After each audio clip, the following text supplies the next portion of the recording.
feel free to also demonstrate and be caretakers and not be worried about being heckled in society and being taken part in the caretaking aspect of life. And we want a safer place for everyone. And what I mean to that is going to come in policy too, and it's going to come in law because I jumped on board with Philip and he got my attention because he has a plan so that everyone could be a homeowner. I've never been a homeowner, and that was my first instinct to come here to listen to what you were saying. That was my first clickbait, right? And it seems feasible. But it's not that we just want you to have a home. We want to ensure that you are safe inside that home, right? And we're going to try our best to get where we need to get so that we actually have the authority and power to actually change the legislation so that the only thing that a woman can get right now is a protection order, right? Because a man can even get it because he gets run from the station if he wants to make a complaint about domestic violence. So that in itself, the attitude needs to change, first of all, and then we need to change the legislation so that they don't just have a piece of paper just to make you safe at your home. And that's what we're about. And that's what the women's that's one of the priorities of the women's arm. So I hope you all come on board, and thank you all very much.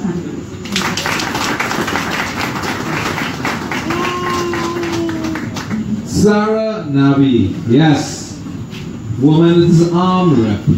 And you know, all the points that she brought up just now is, you know, it's real, it's real. You know, we do want equality for both, not just men and, well, for both men and women.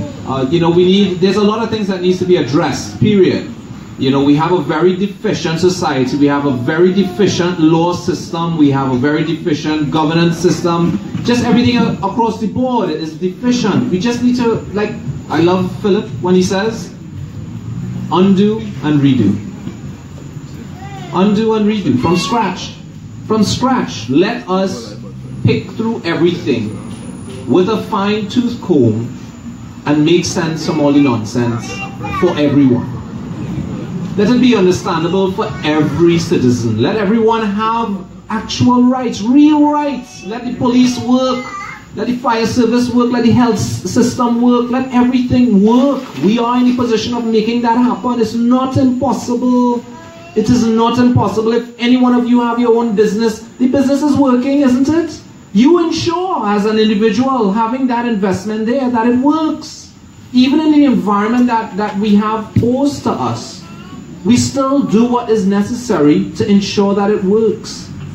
Running a country is it's just about the same thing. It's just a larger scale, a few more intricacies, a few more areas and departments. But my point is, it's just a matter of creating enough proper checks and balances, transparency and accountability for it to work. Because you're not going to have your employee do whatever the heck they want to and not be accountable for it. Right or wrong? Yeah? No? I'm right. And that's what I'm saying. Listen, we can't be afraid to speak, you know. We can't be afraid to have our voices heard. It's because we've been so quiet for so long. Is why they're doing whatever the heck they want to. And it's only now, thanks to Philip, thanks to the PEP development and creation, the people actually have a voice. There's nobody, let me make this clear, there's nobody in this party that's gunning for any type of corruption. There's nobody in this party that wants to be a part of corruption. I've heard a lot of things pertaining towards Mr. Philip. All the propaganda they want to put out there. At the end of the day, you know what? I keep saying no one is perfect, you know. We need to look at what is in front of us right now. We know what has happened with our country, and I'm saying it's not about trying to be friends with Philip, it's about understanding the dynamics of what Philip represents and what he stands for, what he's saying can allow us to fix things. If you don't believe it, take it, dissect it yourself, do the research which is necessary and find out if it's something that's actually feasible. We can Google it, we can know for fact. But again, I don't take too much time here. I do want to bring Philip on. Yes, Mr. Philip. What's that? 1 minute? Before you bring me on, yeah? I want to give Gabriel also a couple of minutes. Gabriel. Oh yes. Yes. Correct. Do welcome on stage Gabriel Osuna. Did I say that right, Gabriel?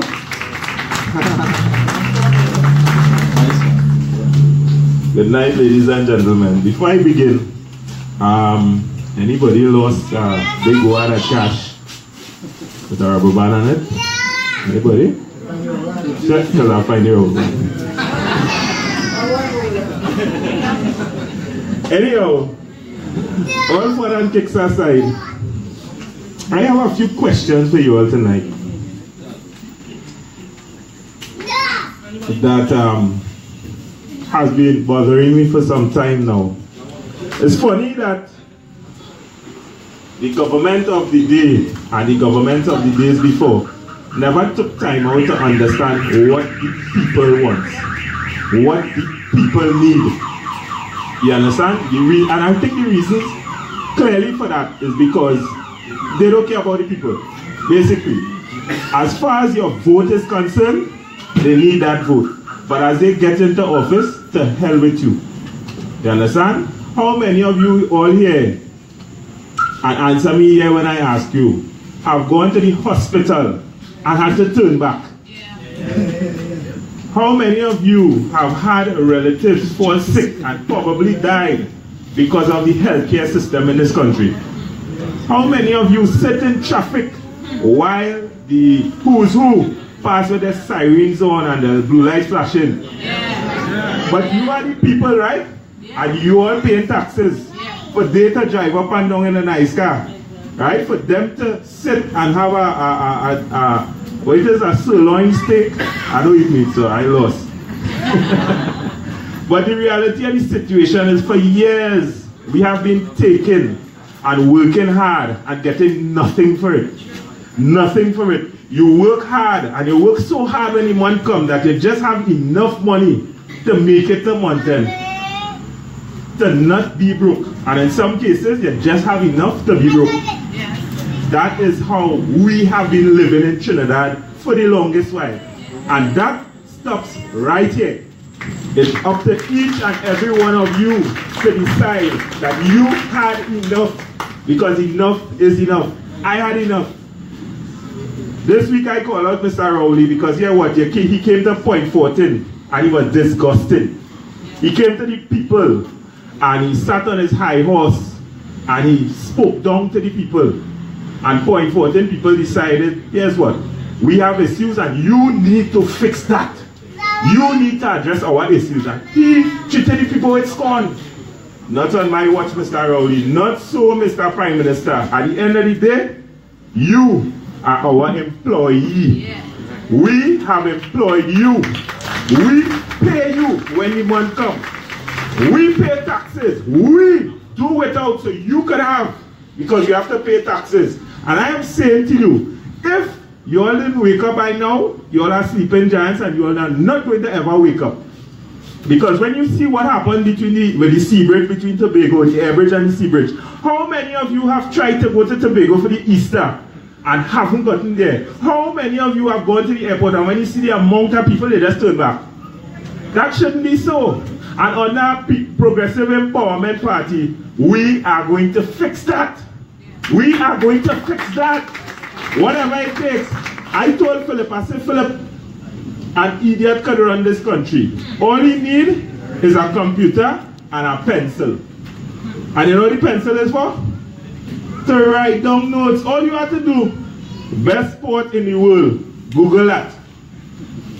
And you're going to see systems, how these sports are being run. I have traveled the world and I have seen things. And I came back home to Trinidad and I wonder why it is in 1960, how much ever, we were building roads by ramming the ground and putting pitch on it. We are in 2017 and nothing has changed. We're doing the same thing that we did way back in 1962. The laws at Trinidad and Tobago, you all see what happened in Riyadh Mohammed? Why did that happen? They used a law from 1950, how much? To charge a man in 2017. Serious, we're going back or we're going forward? And they take advantage of that boy, but that is a topic for a different day. Ladies and gentlemen, I am here to tell you that I represent the security arm of the PEP. And I am the person that is going to speak for each and every one of you who are afraid to speak for yourselves.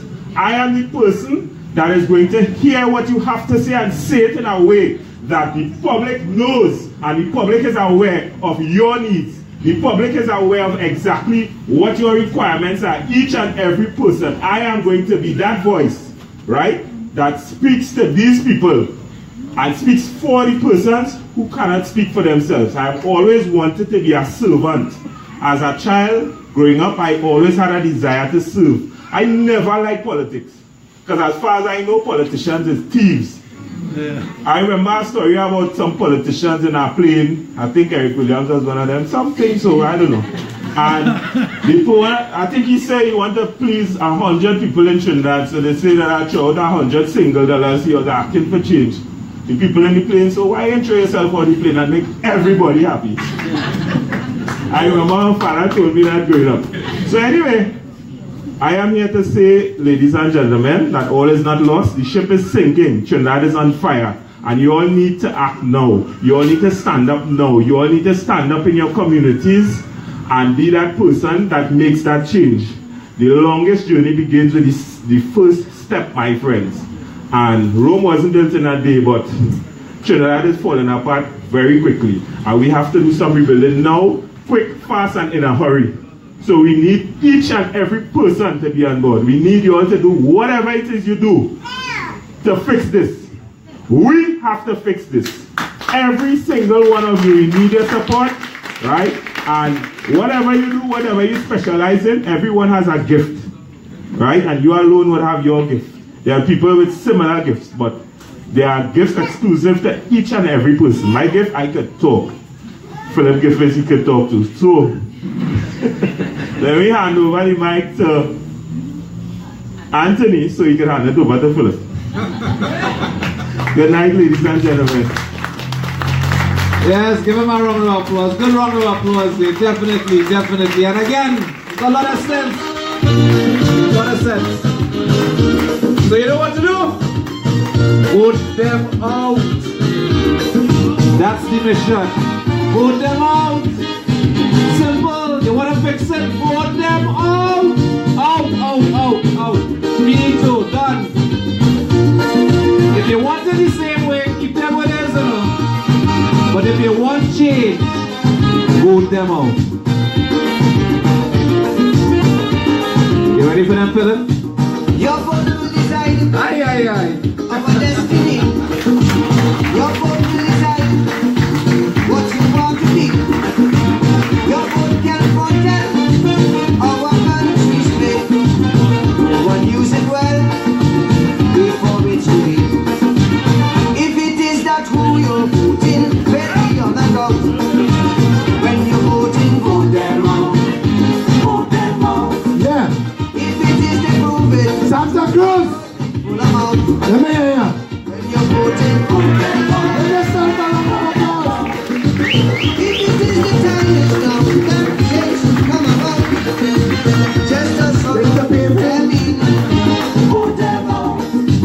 Register and vote them out. Here's a one If song. they don't see, vote them out. Here's a one song. Finger and vote them out. Show Yeah. them no mercy, vote them out. Vote them out with total scorn and utter disdain. Let's put our country together again, yeah? Give yourselves a round of applause, Santa Cruz. After all these contributions, they left nothing really for me to say. Everybody said everything. Our reality is our reality. The ship sinking, Rome burning, thing falling. We have public office holders who have abdicated their responsibilities in exchange for facilitating outright theft. Unlike somebody in a relationship where they find out that their significant other might be in some kind of skimmy-dimmy, it's hard to accept. This is our reality. We cannot escape that this country did not get here by accident. The Progressive Empowerment Party is a group of people growing, Tony said, at warp speed. Every time somebody encounters one of our members and the things that we suggest as the solution, and it resonates, because people cannot understand how one little country so blessed could have it so bad. Nothing works. Nothing. The only thing that you're sure working in this country is Eureka. Park by they go in your car. And I ask them all the time, I see they get the police service that work like Eureka. Oh, good. But we're in a bad way. My father here, when I was growing up, they used to tell us go outside, come back when the street lights come on. Now, you have one eye on every child. If you have 3 children, you're cookie eye. Can't get away from it now. Can't get away. People say, we walk from school. My son never walked from school. Not that he didn't want the exercise. But we don't trust anybody anymore. One of our senior members, Rudy Paul, he says that all the time. We have a crisis of trust. We started off as a group of people who've all been at different times involved differently in different parties, different ways, different organizations. Some of us just civic minded. After this last exchange brought nothing, we decided, let's try and offer something. So in the beginning, the party 6 months old. In the beginning, PNM says UNC, UNC says a Syrian party. So we thought we had to demonstrate to them conclusively that we're not a UNC party. And now UNC, no, we're not a UNC party too. And then Mario Salga gave us the opportunity to prove that we're not a Syrian party either. Because it is we who brought the issue of the olive oil drizzling into the public space. Because you heard the chairman say, our policy is hope and opportunity. But our slogan is one people under one flag. I have asked people repeatedly, have you ever heard half a ship sink and the other half go its way merrily? It's not possible.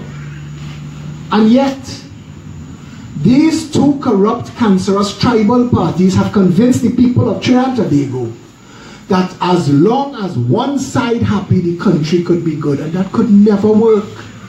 It could never work. And that is our truth. We find ourselves at a place. And the Progressive Empowerment Party put so much information into the public space so fast, woke people up so much. Even fellas like Paulo Kernahan putting out videos now. You see that?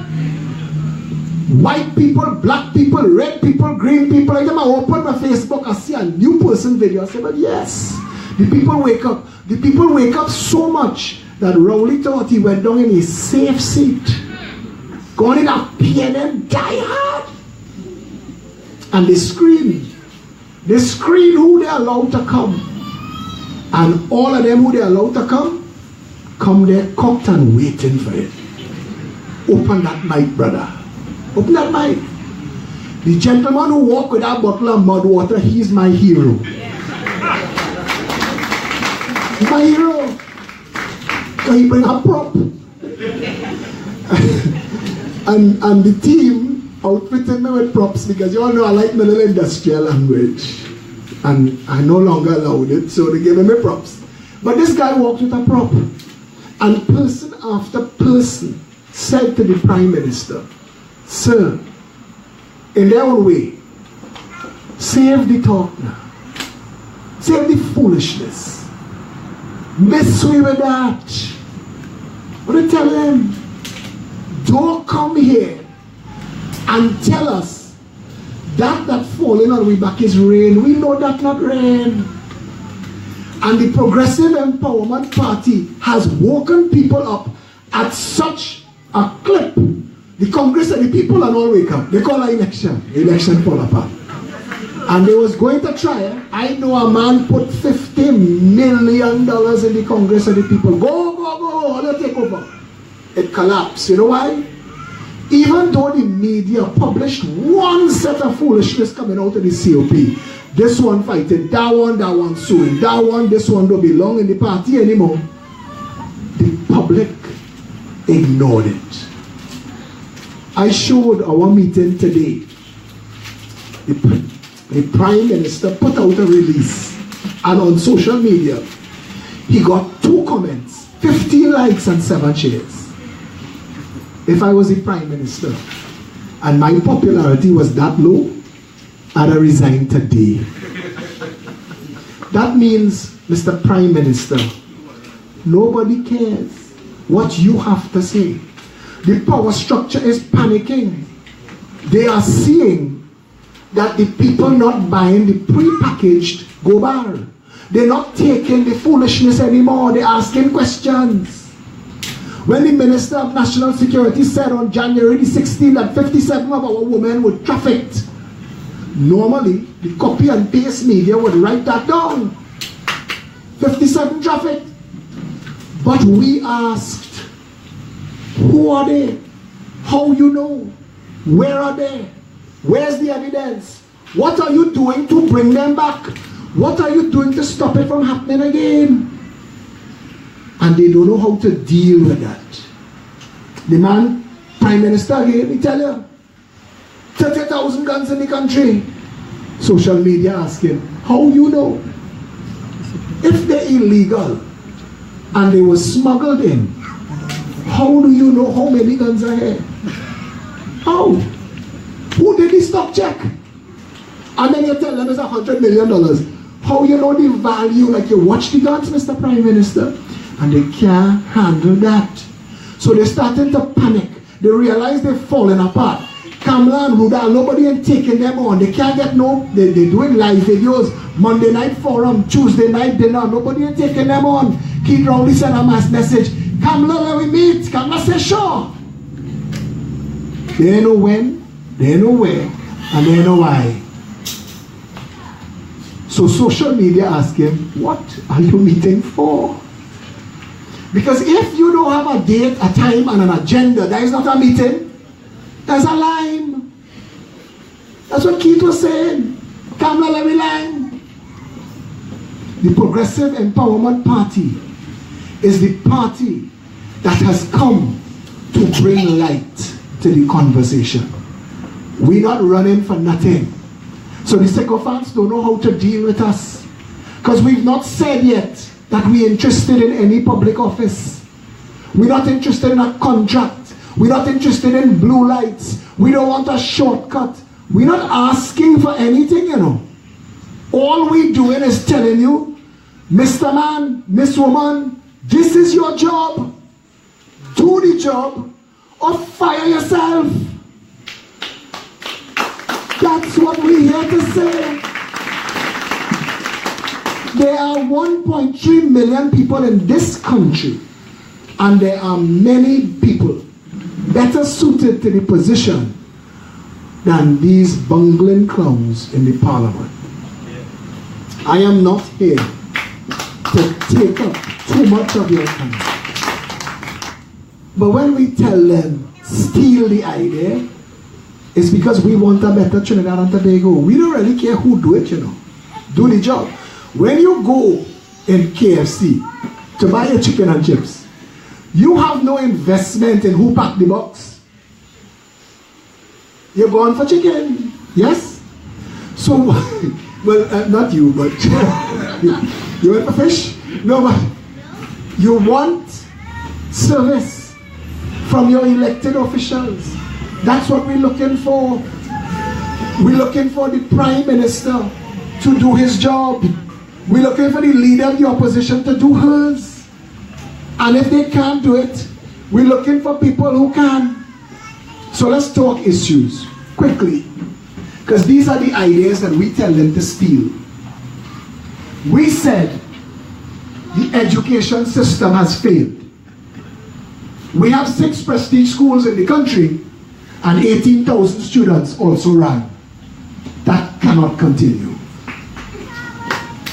That cannot continue. The SCA exam is a failure. Abolish that. This nonsense of telling children at the age of 10 and 11, this exam that you are about to cram for will determine the quality of your entire life. What madness is that? Who is the monkey mechanic that came up with that plan? That at the age of 11, we are going to uproot you from every friend you have ever known and put you among strangers until you continue. It's insane. That is an insane system. All schools in every nation that works, where the education works, the schools are 10-year schools. You go forward with a grade point average that tells you how well you are doing in relation to last year. That's all you and your mother need to know. And your father if he's sharing licks. But that's all they need to know. How well you're doing. But think about this. Because this is our education plan. Zone the schools. Abolish the SCA. Make all schools 10-year schools and give the children a grade point average. By zoning the schools, you end the traffic that school causes, because when school close, half the traffic done. But that never dawned on none of these engineers in the parliament. Stick a pin in that. But the reality that if you put children to go to school in the community in which they live, together with people who are growing with them, you will knit the community together. These children will come of age, all of them together as part of a community. And the underlying principle of our politics is this. Fix the community, you will fix the country. Because a nation is a collection of communities. Fix the community, you will fix the nation. Our policies makes it possible for the average homeowner to own a home. We say starter homes, Google it, people ask questions, type Google. You have to ask me. I get my information from where you get in yours. A starter home can be built for $50,000 in this country, especially if you're building in volumes of 5, 10, 15 and 20,000 houses. Because the houses in Westmoreland were built and sold for $75,000 as little as 25 years ago. That Renaissance tower that this man, this contractor, just paid $13 million. That entire building built out of containers that offload in Econoca in Cocorita. I know. Then build that here. You can build prefabricated houses and buy them and import them from China. And they're less than $50,000. I tell you this is fact, go and Google it and you see. But our point is this. If you make it possible for the average person to own a home, put a next $50,000 for land, people ask, where are you getting the money for that? Taruba Stadium is 20,000 houses. The Kuva Hospital, 20,000 houses. Napa, Sapa, Tapa, 20,000 houses. That's 60,000 houses there. If we did not build those things, you all know that Napa was closed for 4 years, nobody knew. It was closed. Because the last country in the world that used asbestos in its construction was we. And OSHA tell them, hey, you can't do that. Shut it down, undo, redo, 75 million, and you get yourself a pat on the back again. For an edifice that we do not need, we do not use. It's like when I asked Darryl Smith. Darryl Smith called the, whatever it was that cricket match they had to open the Brian Lara tsunami nonsense. He called the $75,000 they made a profit. He said the stadium turned a profit. I said, brother, you spend $1 billion to build it. How $75,000 become a profit? And by that arithmetic, if you have an event exactly like that every week and make $75,000 profit every week, you'll get back the money in 100 years.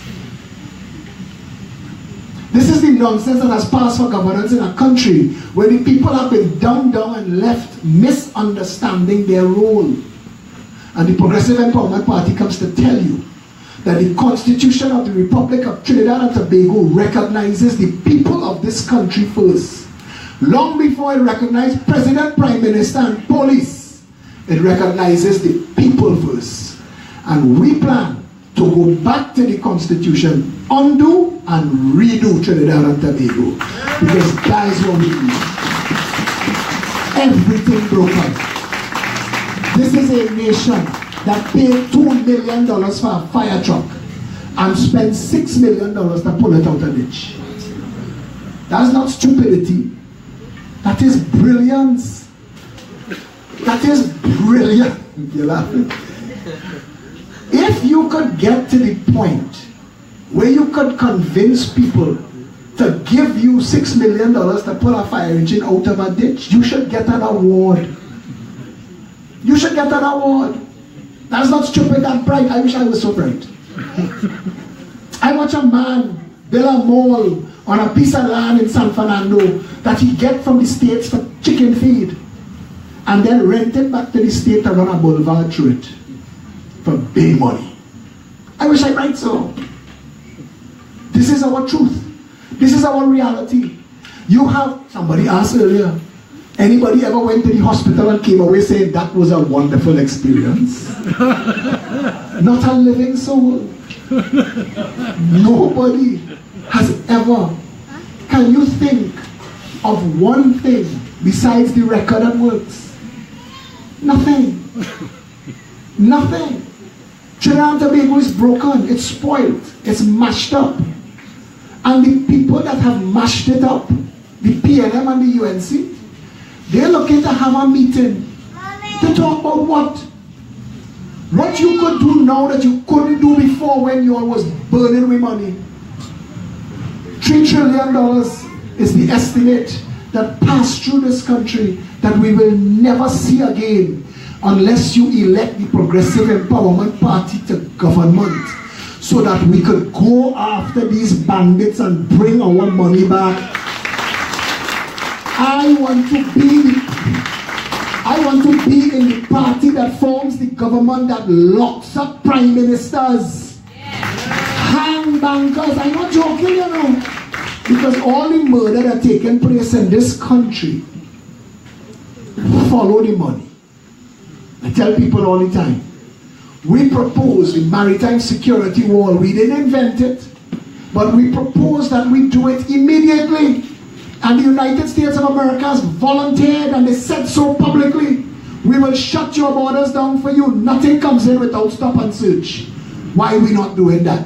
Kamala and Keith, when you all get together, answer that for the nation. Why are you not closing the borders? Mr. Keith Lowley, you told the nation that 40% of the containers come into this country unchecked. In a nation known to be a narco state. What madness is that? Kamala and Keith, when you all get together, address that.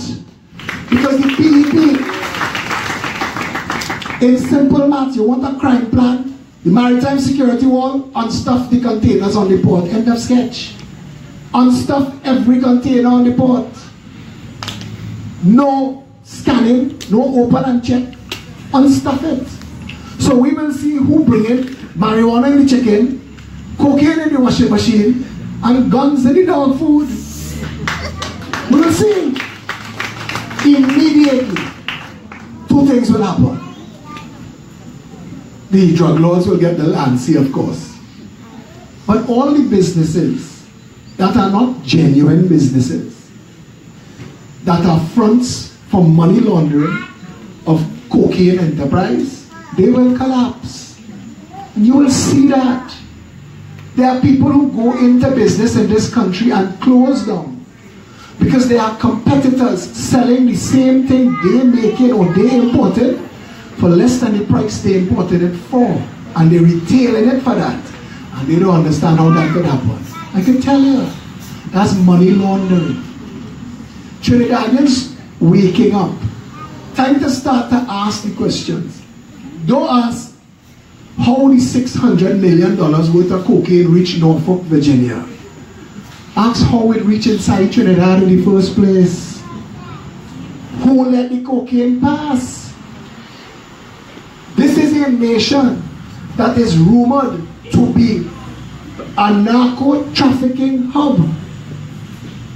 A man told me, and he has taken pictures of the Coast Guard, morning, noon, and night, for 2 weeks.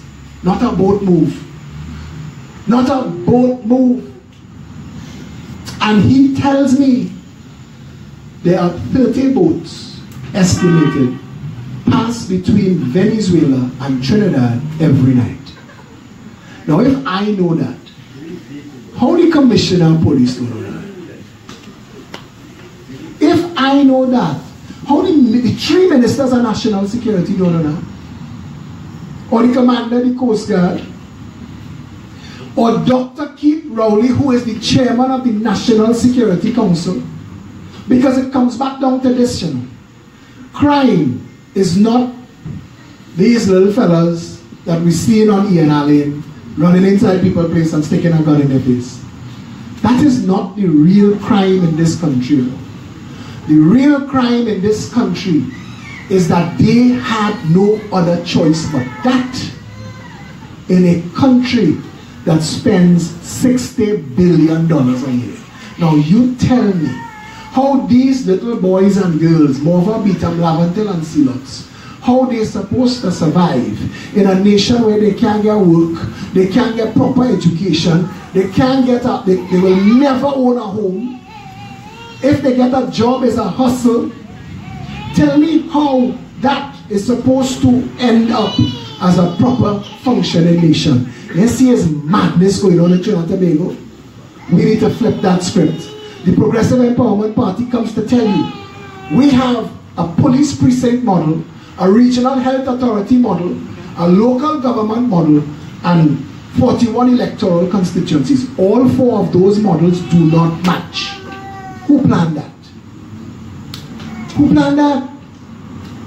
We propose the eradication of all of that. The 41 constituencies, we want them autonomous, funded, run your own business.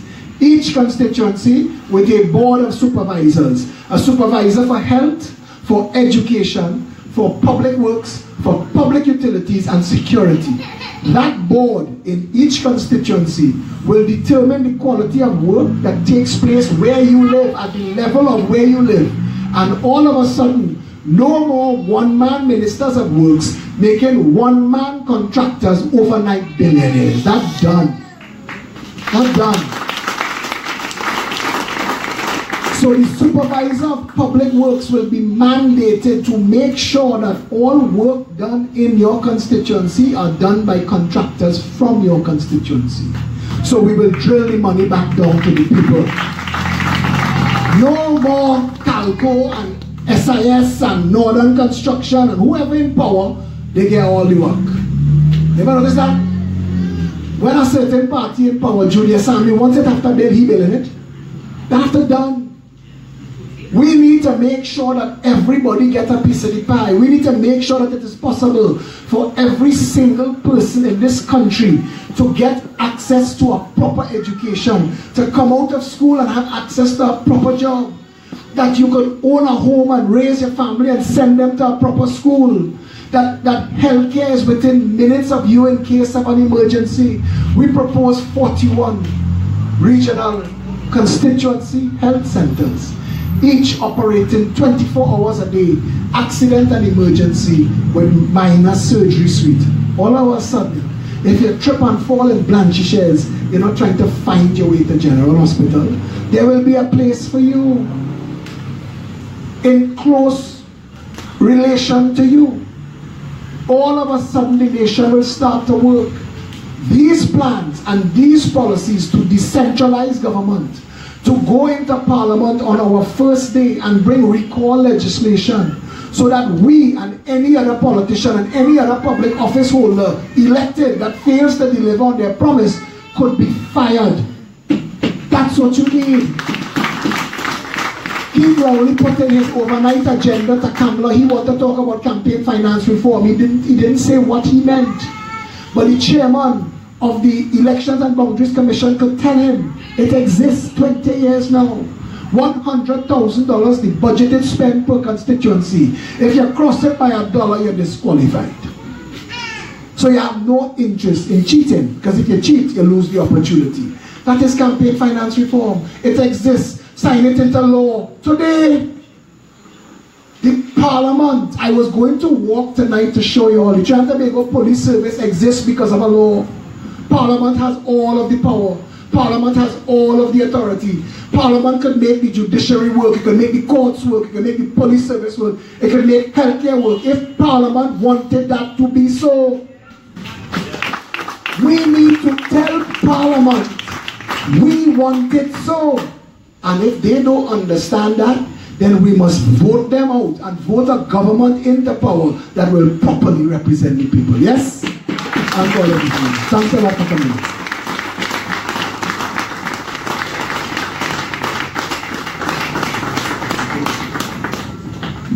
One more time for Philip. Give a hand, man. Come on. Because you all know that you're actually here to hear this man speak. And again, one question I have for you all. Does anything that he just said make sense?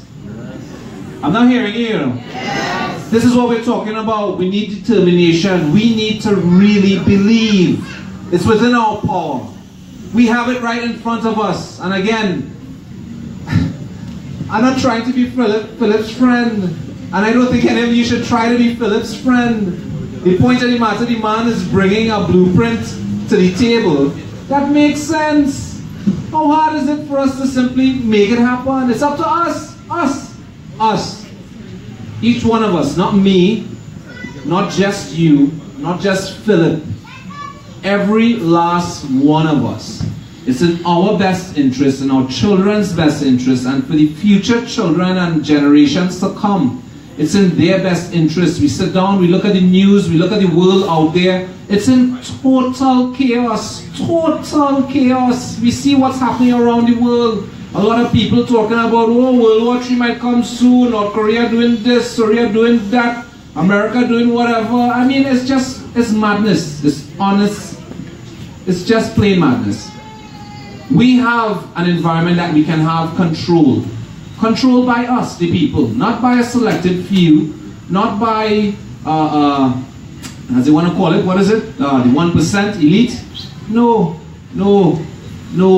This here is for us.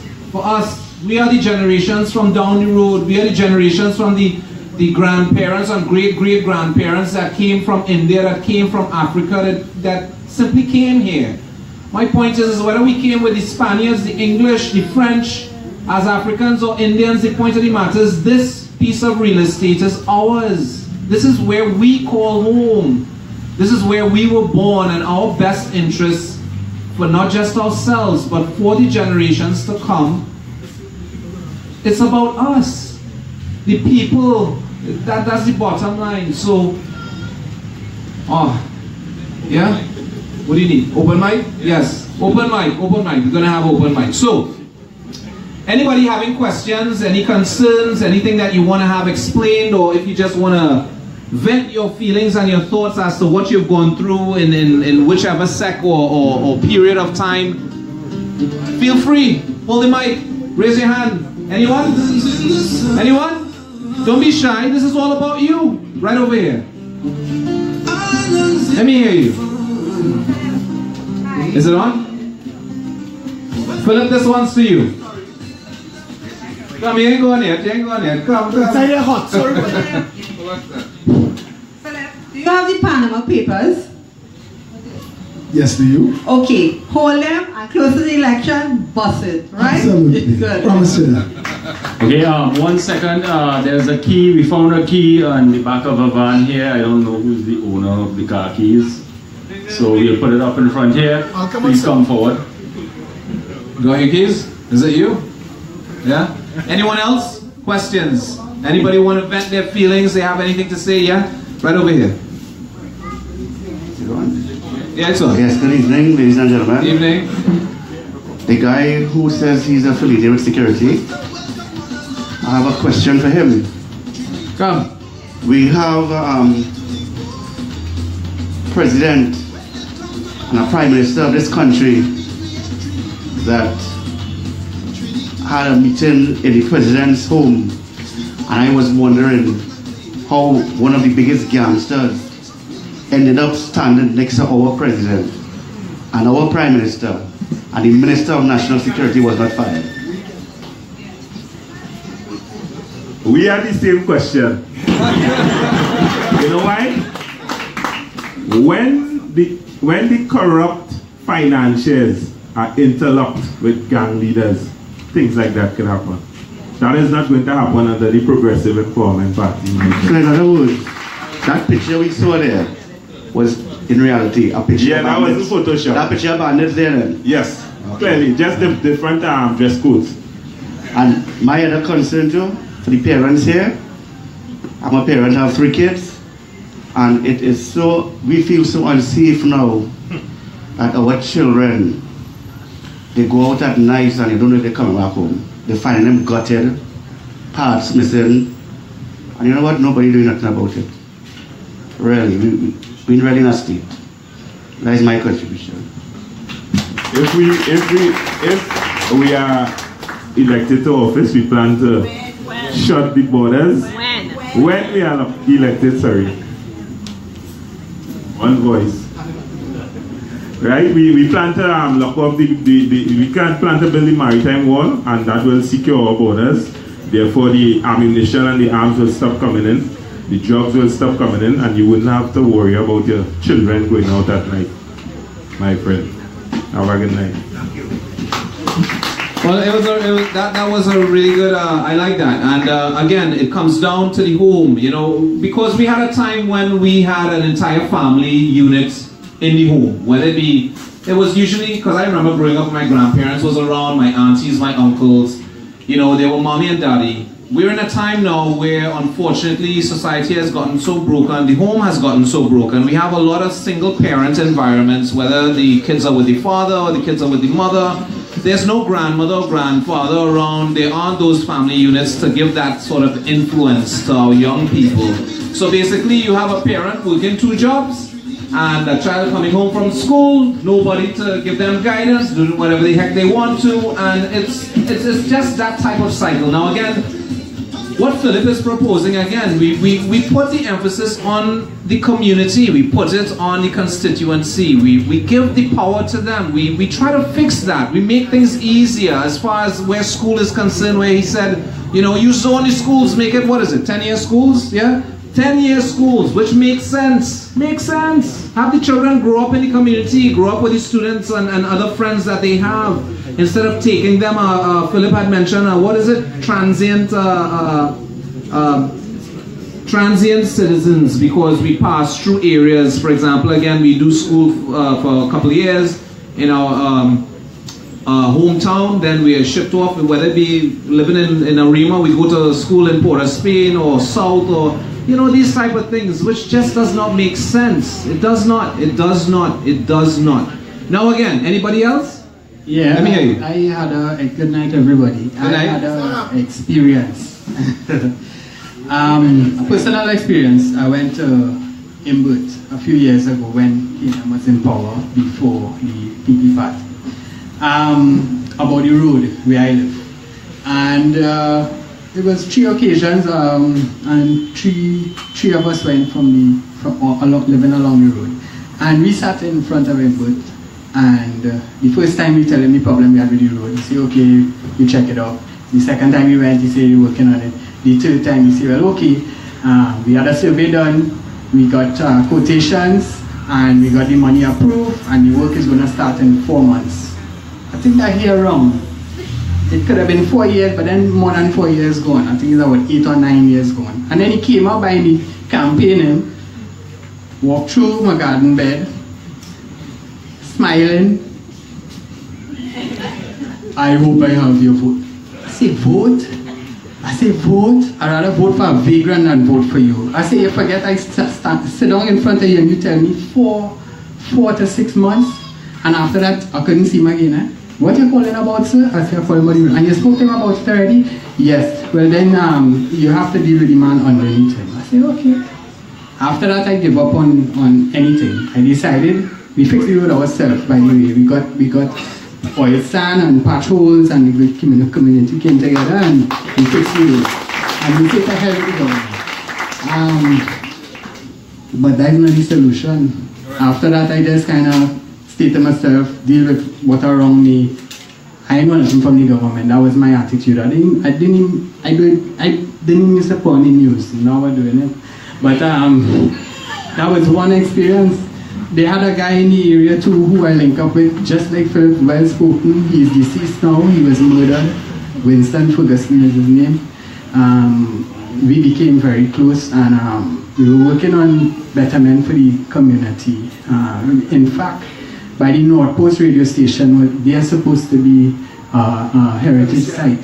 Yeah, we had business plans and things, and everything was going along. And one of the meetings, well, the meetings we used to have regularly, police had to be there, and police started to come in uniform.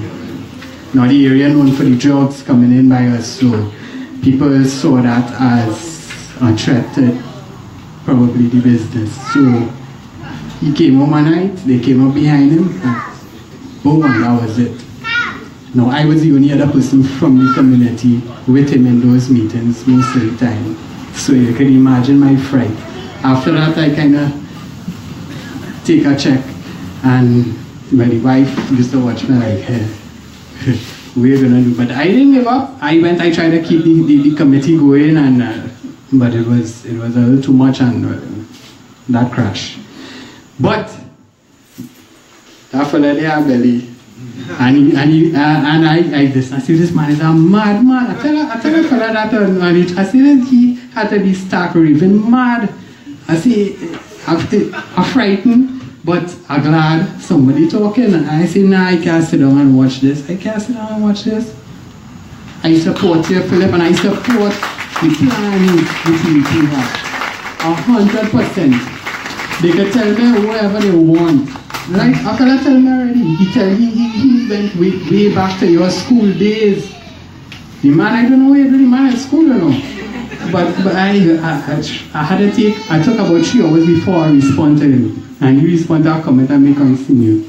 And I really sit down and think about it, because I'm not out to battle nobody. I'm not battling no PNM. I'm not battling no UNC. I'm not battling nobody.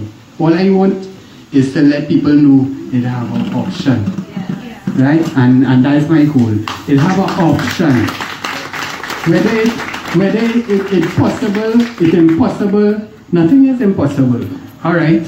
If 10 of us have to dead for it to happen eventually, cool. I will stand up in front of the bullet. Yeah, I prepare to do that, because things have to change. Things have to change. I ain't standing by and no. I'll get both when I reach home, no. That is how we want these citizens, not be bulleting, but one people standing together. Let me tell you, brother, Mr. Camps, you're bang on there. Well said. Anyone else? Hi, pleasant good evening, ladies and gentlemen. I'm not much of a public speaker, and it's getting late, so I wouldn't take up too much of your time and keep it short and sweet. I believe is a citizen's civic duty to vote. And I have a confession to make. I've never voted in my life. I am 26 years old, and the reason behind that is because my family encouraged me to stay away from politics because of what we have nowadays, the politicians, the bandit class, the religious base, the race-centric parties that we have out there. And I just want to make a commitment, a public commitment to not just Mr. Alexander tonight, but the Progressive Empowerment Party. I want to do my part to empower the citizens of Trinidad today, but to bring about a change. We're tired of, like I said, all the issues that were raised tonight by Sarah and Lima, Gabriel.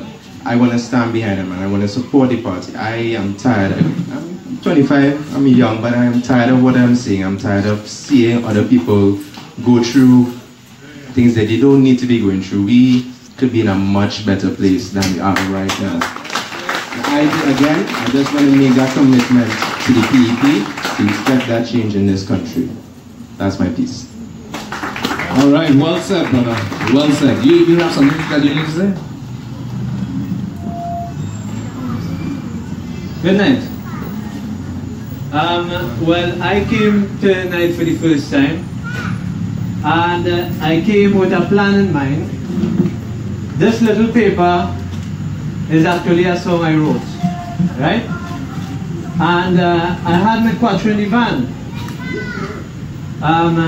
When I went to the van with my keys, I don't know how, but somebody got in the van. Well, of course I know how. The front window is broken right now. Now, this is not a good first experience. So, I guess that is all I have to say. I might share my song later, but... And you see, that's why there's a PEP there, because it is unfair that is the country we live in. That man can't park up his van. Look at how busy this road is. They don't care anymore. We have no leadership. We have no management. Trinidad and Tobago is broken. But we're here tonight to bring good news, because it could fix. Come on board and help us. Take away the country from the bandit class that run in this country and let us fix it. Yes? Yeah, really. In the back? Yeah? Yeah, I have a question. With all the talk about crime and stuff, this might sound counterintuitive, but a lot of people commit petty crimes, right? So they don't have life incarceration, right? They spend a small amount of time in jail, and usually, when they come out of jail, they are isolated, they are removed from society, and now because they're not serving life, they coming out back and going to become worse criminals. And I want to know if the PEP have any kind of plan in terms of rehabilitation and assimilation back in society, because people might say, well, that's not justice, why are you helping these people? But they're going to come back out and become a crime and probably rob from you.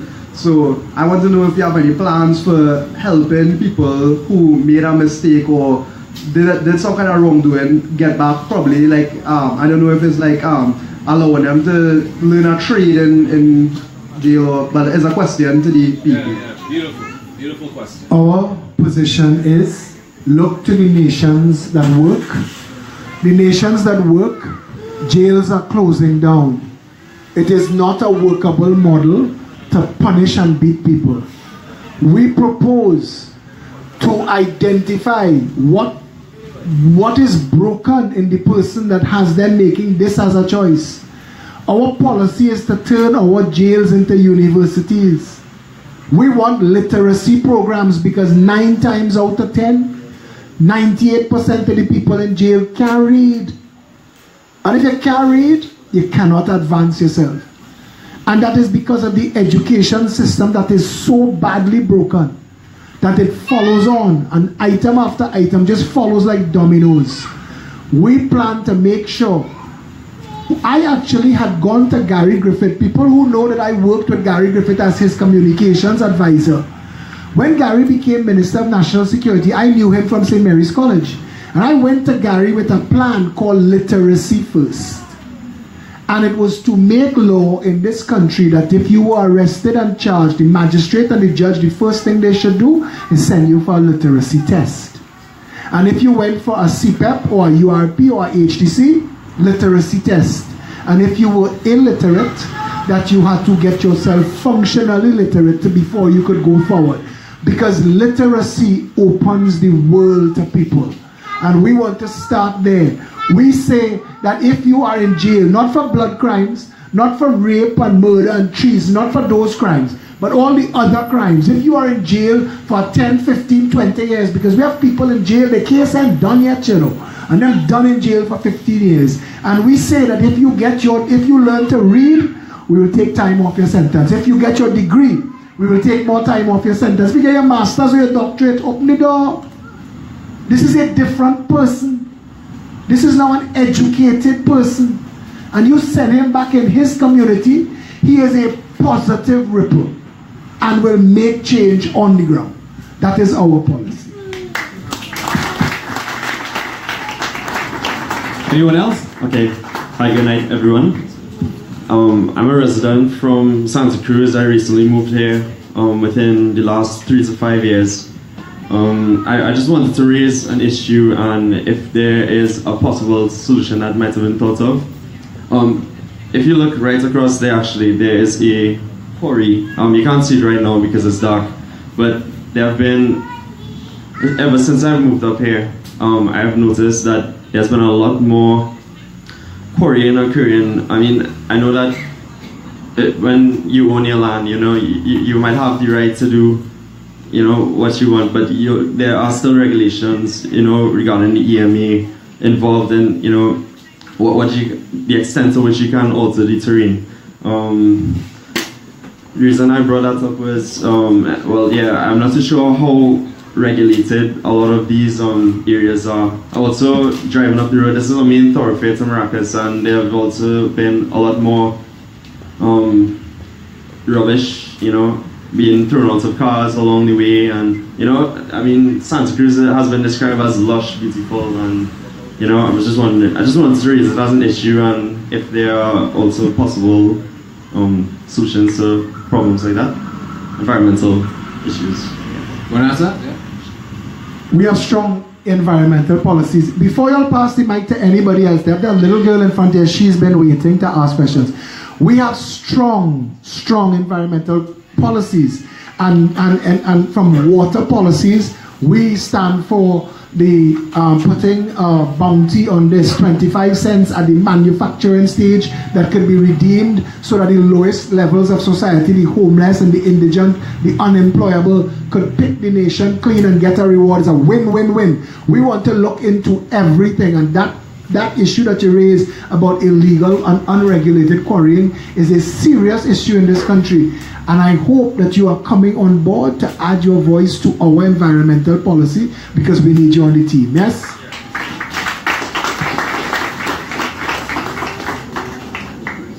Yes, sir. Well, I heard that you're taking off SCA, and I kind of like that because I just sat the exam and it put a lot of pressure on me. Because it determines my entire future just by writing one exam, and then I may not remember half the stuff in the exam later on in life, so I don't really know why I started to do an entire life's worth of work just sitting on one paper instead of working hard during the rest of school. I'm kind of shy. Don't be shy. Don't be shy. Go ahead. Go ahead. Are you done? Yeah, I guess. Somebody give this little girl a hug, please, for being so brave. She's a Lima, Diane, please. What's her name? Wow. You are an inspiration that you could say that so eloquently. Well done. Great job. Thank you. Did we get that on video? We will make sure they hear your voice. I promise you that. How old are you? Yeah. 11 years old. And you see that? This is an 11-year-old child. And what she just presented to us was common sense. No university degree, no bachelor's, no master's. Just plain and simple common sense. And this is 11 years old. We have a guy who we've written our finger for, who we've asked to speak on our behalf, who has a doctorate in front of the man's name. Doctor. Question is, yeah, exactly, doctor what? I mean, does he make sense to you guys? Does he? No. That's right, a minister of education. Penmanship course. I mean, this is total madness that's going on. But anyway, anyone else would like to say anything? Let me hear you. Yeah, You're on. A pleasant good night to Mr. Good night. Alexander and the whole entourage. When I first was introduced to you, I saw you on Facebook, was introduced to you by my son sitting right in front there, Ryan. And when I told myself, I say, I have to make the journey right up to Santa Cruz here today from San Fernando. Well done. Thank you. And this seems like a gentleman, like God sent this man down here to awaken the whole population. And I say, I must meet this man because I'm 74 years of age and I've seen governments from since in the days of Albert Gomes and all the old politicians coming right down. And I have never seen anything as bad as this present government with anarchy and mayhem. And it's like if this gentleman had been listening to me in his dreams, like we've been corresponding in telepathy or something like that. Because everything that I talk about and think about and do and think and say, this man saying it here all the time. That's right.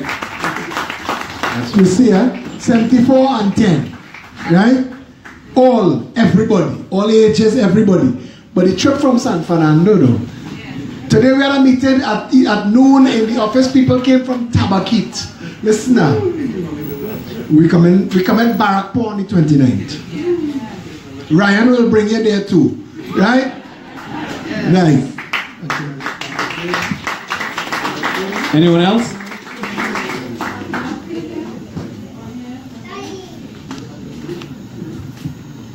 Hello, good night everyone. Good night.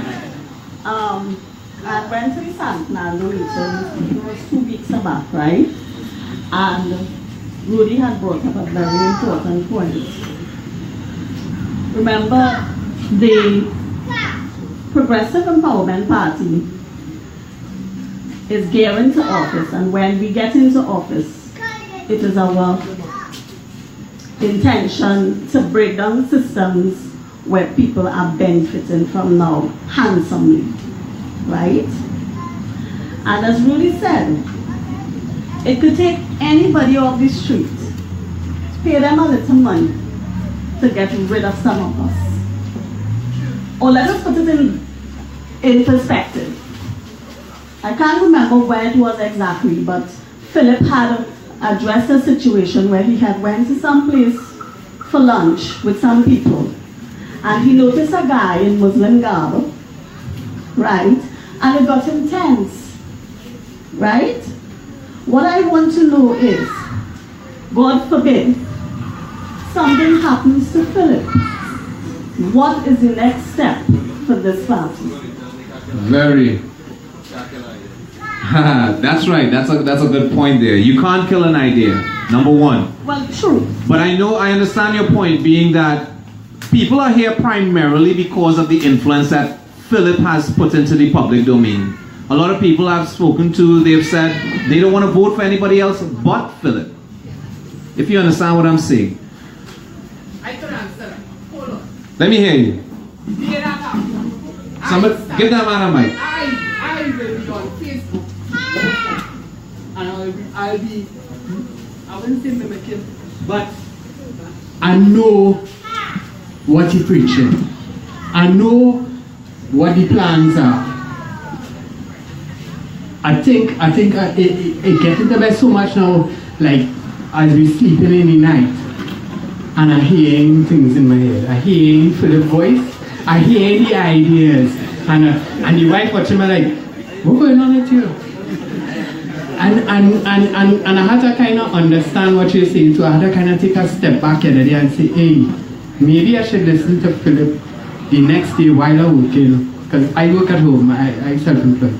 While I'm working, I listen to them when the wife goes to work. Because sometimes she says, well, waiting home. Anyway, the day that happened, each and every one of us who believe in the party and the policies of the party have to stand up. And if they know that now, they wouldn't dare think about doing that because they will raise a hornet's nest. And that is a fact. Well said, well said. No, definitely, that is definitely a very good way in putting it. But again, remember Philip is putting this in the public domain. We're trying to influence as many people as possible. That's why we try recording this, so we have an archive, we have record. We have a record of the blueprint. It's that simple. Because it's not up to Philip. I keep saying that. It's not up to Philip. We're just fortunate enough that we got someone with grande enough cojones to actually stand up in a public domain and call people out. Put it out in a public domain as it is. The real reality with no sprinkles on top. The real deal. The population is aware. So if Philip decides to say, you know what, to hell with the PEP, and he jumps on a plane and go, forget about somebody doing something to him. The point of the matter is that the information is here. It's in circulation, and it's not up to Philip. It's up to us, the population of Trinidad and Tobago. Yes, we want to look at Philip as the savior. He is the savior to open our eyes and open our ears. But the true savior is us, the population and citizenry of Trinidad and Tobago. That we are the saviors of this nation. We are the saviors for our children and children's children. So at the end of the day, I praise Philip for everything that he has put into the public domain. I have praised Philip for laying out a plan that makes sense to even the most illiterate person, that they can understand the way forward. That I take my hat off where Philip is concerned, simply because again, there has been no one to create that type of environment for us as a people. They've always ensured that they starved us from information, starved us from what is real, what is true. Let me hear you. How are you going? Good night. Yeah, good night, sir. Good night, Santa Cruz. I see a nice blend of people here tonight, which is good. All the different races, you all give a round of applause. Good night to the executive. I like the ideals of PEP. I like what you all bring to the table. My main thing that I was mentioning to Lima, because I went to school with Lima, primary school, right? The enlightenment, right? And most important, you are able to provoke consciousness, right, from everybody, all across the board, right? So I wish you all well. I don't want to put you on the spot, Mr. Philip, but my question to you is how we talk about diversification, right, along the lines of agriculture, right? How would you deal with the superpower countries, right, that force the foreign bosses and the local bosses or the local, those guys that facilitate in importing foods, right? We all know them. How are you going to deal with us being able to be a self-sufficient country, right? And have to battle, because you know we spend billions of dollars in importing, right? How are you going to deal with those guys bending and twisting our hands? Because we don't want to end up like Venezuela. That is one of their problems, where the big boys force themselves on them and force the economy as in a state that it is right now. So I want to know how are you going to deal with agriculture, and how are you going to be able to be self-sufficient when these guys are, you know, telling you what you have to buy this and you have to do that and continue spending billions of dollars when we, as the host said, we are rich in minerals and a whole lot of stuff. A lot of our people rich, our mind rich. We have it. Anything you want, we have it in Trinidad and Tobago. So I want to know, how would you plan to deal with that? Well, I need to tell you, this is a sovereign state. We may be tiny, but we are a sovereign state, and there are laws that protects and respects the sovereignty of every nation. That's one. Two, our position is level the play field. We want to make sure that our people have the opportunities to stand firm in their country. Every nation does that. Every nation makes sure that the people within their country gets the first bite of the cherry. And we will make sure that that is our case here. Trinidad and Tobago used to be a net food exporter up to the 70s. We can be again. We could become food self-sufficient. They don't need our little 1 million people here. Venezuela is what, 40 million people? That is reason for them to go to war. Us and our plantain and shatain and avocado, they're going to leave we alone because we punch very high above our weight class in the world. This is still Trinidad and Tobago, and we could stand firm on that. Yeah? Anne-Marie? Hi, good night, everybody. Good night. What I want to comment on, first of all, is the amount of young people here. Give yourselves a round of applause. Our country can only go forward if our young people get involved. This is your future. This is your country. And you are the ones who have to take that step into trying to build the kind of country that you want. We have tons of plans. And I want to address the question the lady asked about if something happened to Philip. The PEP cannot be one person. The PEP, an idea can't die, right? And if all of us take on board what the PEP stands for, what the PEP wants for Trinidad and Tobago, if we all go out there and we talk to every other person that we meet, right? The movement will build gradually, but as fast as we need it to build. Each person, each one of you has a duty to go out there and spread the message. We can't do this, Philip alone, the PEP executive alone. We need all of Trinidad and Tobago on board. And the only way we can do this, because we don't have big financiers paying anybody to go out there and say, vote for the PEP. We need all our people. Each one bring another person in. Set targets for yourselves. At the end of the month, you want to bring 2 more people on board. At the end of next month, you want to bring 4 people. And that's the only way the movement can grow. Get yourselves acquainted with what it is we stand for, the kind of things that we want to do for Trinidad and Tobago. And people, a lot of people say if we dissolve the government structure as it is, how are we going to pay the people and them that will lose their work? In communities, there will be jobs for everyone. Let's just take an example of agriculture, because somebody spoke there. If we have 10 farms, we will know, we are going to do data analyses on how much food the nation eats, right? So we will know how much food we need to produce so that the nation can be fed. And we will divide that into constituencies that can best produce the foods that we want to produce. So if we have in a constituency 10 farms that are doing just animals, just the cows and the goats and all the animals, the chickens and the ducks, whatever, right? And each of those farms hire 200 people, because it's a nation you're feeding. You ain't feeding, you ain't want to send 2 cows, you want to send 200 cows, right? Each person in the agricultural sector, which we think is going to be one of the highest paid sectors, right? We'll be able to 10 farms by 200 people, 2,000 people getting involved. And that's just farming.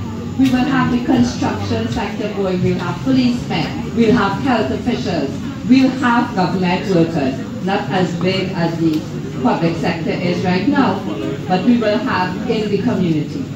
in each community, when we have jobs to give out in the construction sector, we will say no one person will work for, one group of persons will work for more than $5 million. So if we have $100 million, we can have 20 people financially mobile. You understand? So you have people growing on just developing your community, which is the single most important thing that we need to see moving. So we need all our people to start understanding what the policies are, understanding what it will do for each of us. And the other single most important thing about community development is that when you and your people are friends, they don't want to come and kill you or rob you. You know, you all are friends, you all are working together, you all are hanging out together, you all going to, your children going to school together. You understand? The crime itself will take care of itself. No guns coming in, no drugs coming in, people getting to feed each other, people are financially upwardly mobile, they can live in a house, they can feed their children. This is what can happen, but no one person can do it. We need everybody. Good? Good night, everybody. Thank you, Anne-Marie. All right. Ladies and gents, we're looking to wrap up now. I would again like to thank you guys for coming out, and sorry for the late start. We have refreshments passing around, so make sure you have your water up in front. For those who have not yet registered, we have our membership team taking on new members, as well as our jerseys and pins, etc. sale. I would like to thank publicly Sharon from the Roti Cafe, where we were supposed to actually have the meeting prior to this, who donated the pies. I hope you all like it. I think she did a good job. Thanks to Sharon and everybody who helped us set up the meeting. We are in Barrackpore on the 29th of July.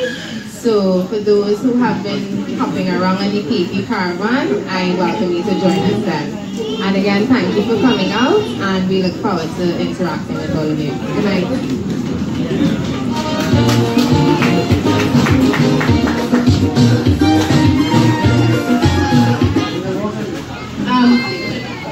Guys,